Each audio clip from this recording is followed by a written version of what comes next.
నమస్తే నా సార్. పేరు శేఖర్. 9 బ్రాహ్మణ్స్ మేము. 10 సంవత్సరాలు పాలన కేసీఆర్ పాలన బాగుండే. రేవంత్ సార్ వచ్చిండు 1.5 1 ఇయర్ అవుతుంది.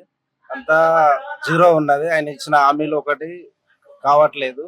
మా 9 బ్రాహ్మణ్స్ కు కరెంట్ ఫ్రీ ఉండే అప్పుడు. ఇప్పుడు అందరికి బిల్లులు వస్తున్నాయి. మీ ద్వారా మేము తెలియజేస్తున్నాము. అదొక బిల్లు మాకు చేయాలి రేవంత్ సార్ గవర్నమెంట్ వాళ్ళు.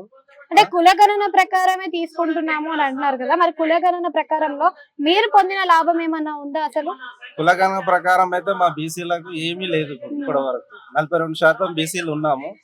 ఆ కేబినెట్ మంత్రులలో కూడా ఏమి ఇవ్వలేదు. ఆయన ఒకరికి ఇద్దరికి ఇచ్చాడు. ఇప్పటికన్నా ఆయన మేలుకొని బీసీలకు న్యాయం చేయాలి. మా 9 బ్రాహ్మణ్స్ కి కరెంట్ బిల్లులు ఒకటి అది చేయాలి ఆయన.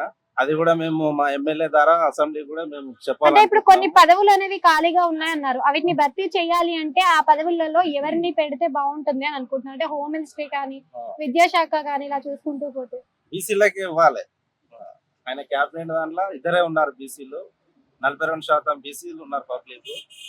ఆయన ఇచ్చే మంత్రి పదవులు బీసీలకే ఇవ్వాలని కోరుకుంటున్నాము.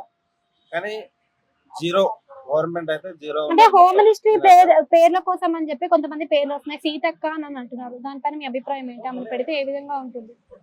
ఇక సీతక్క అంటే వాళ్ళ అభిప్రాయం వాళ్ళు చెప్తున్నారు. కానీ బీసీలకు ఇవ్వాలని మా అభిప్రాయం మేము చెప్తున్నాం. తెలియజేస్తున్నాం. మీ ద్వారా అంటే గత గవర్నమెంట్ చెప్పాలి. ప్రభుత్వానికి ఇప్పటికి తేడా అంటే ఏం చెప్తారు అసలు? గత తరానికి ఇప్పటికంటే చాలా అన్ని ఇబ్బందులే ఉన్నాయి. రియల్ ఎస్టేట్ మొత్తం పడిపోయింది. హైడ్రా పెట్టి చాలా పేద పబ్లిక్ చాలా ఇబ్బంది పెడుతుంది సార్ ఆయన. మీ ద్వారా గవర్నమెంట్ ఒకటే చెప్పడం లేదు. ఇప్పటికన్నా ఆయన మేల్కొని బీసీలకు న్యాయం చేయాలని చెప్తున్నాను. Thank you.